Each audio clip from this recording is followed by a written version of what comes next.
पुत्रदा एकादशी की व्रत कथा। पुत्रदा एकादशी का व्रत हर वर्ष पौष के महीने की शुक्ल पक्ष की एकादशी को किया जाता है। इसे कई स्थानों पर वैकुंठ एकादशी भी कहते हैं। जो भी स्त्री या पुरुष पूरी श्रद्धा के साथ इस व्रत को करता है, उसे संतान प्राप्ति का वरदान प्राप्त होता है। श्री युधिष्ठिर ने भगवान श्री कृष्ण से कहा कि कामिका एकादशी का वर्णन मैंने विस्तार से सुना। अब आप मुझे पुत्रदा एकादशी की कथा सुनाइए। भगवान श्री कृष्ण ने कहा, अब मैं तुमसे पुत्रदा एकादशी की कथा कहता हूँ, ध्यान पूर्वक सुनो। भद्रावती नाम का एक राज्य था, जिस पर सुकेतु नाम का एक राजा राज करता था। राजा सुकेतु की जो धर्मपत्नी थी, उनका नाम शैव्या था, लेकिन उन दोनों की कोई संतान न होने के कारण राजा रानी बहुत दुखी रहा करते। संतानहीन होने के दुख को झेलते हुए एक दिन राजा ने अपना राजपाट अपने महामंत्री को सौंप दिया और अपनी पत्नी शैव्या के साथ वो वन के लिए चल दिए। राजा रानी ने आत्महत्या का मन बना लिया और घने वन के अंदर वो जाते चले गए।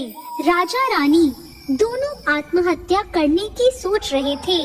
तभी राजा ने कहा, आत्महत्या करना घोर और महापाप है।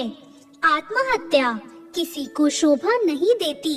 और उसी पल उन्हें वेद पाठ और मंत्रों की ध्वनि सुनाई दी और वो दोनों उसी ध्वनि की ओर चलते चले गए। उन्होंने देखा कि एक सरोवर के निकट बहुत से ऋषि मुनि वेद पाठ कर रहे हैं।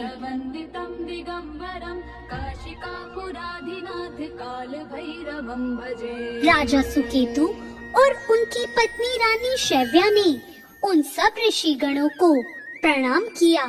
राजा सुकेतु अपनी पत्नी शैव्या के साथ उन सब ऋषियों की सेवा में लग गए और ऐसा करने से वो सब ऋषि उन पर अति प्रसन्न हो गए और उन्होंने कहा, वत्स मांगो, तुम क्या मांगते हो?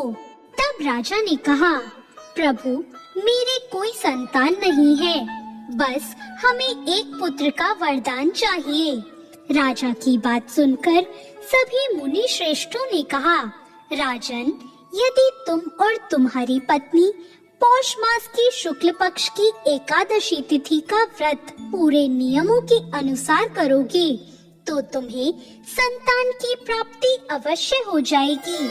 और ऐसा सुनकर राजा और रानी अपने राज्य भद्रावती आ गए और कुछ ही दिनों के बाद पौष महीने की एकादशी तिथि आई और फिर राजा सुकेतु और रानी शैव्या ने वैकुंठ एकादशी यानी कि पुत्रदा एकादशी का व्रत पूरी श्रद्धा के साथ किया, जिस कारण भगवान विष्णु उन पर बहुत प्रसन्न हो गए और उन्हें संतान प्राप्ति का वरदान दे दिया। कुछ दिनों बाद रानी शैव्या ने गर्भ धारण किया और 9 महीनों के बाद एक सुंदर बालक को जन्म दिया। राजा रानी तेजस्वी पुत्र पाकर धन्य हो गए। कहा जाता है कि कोई भी व्यक्ति अगर श्रद्धा रूप से भगवान विष्णु की पूजा अर्चना करता है और पुत्रदा एकादशी का व्रत करता है, उसकी सभी मनोकामनाएं पूर्ण होती है और उसे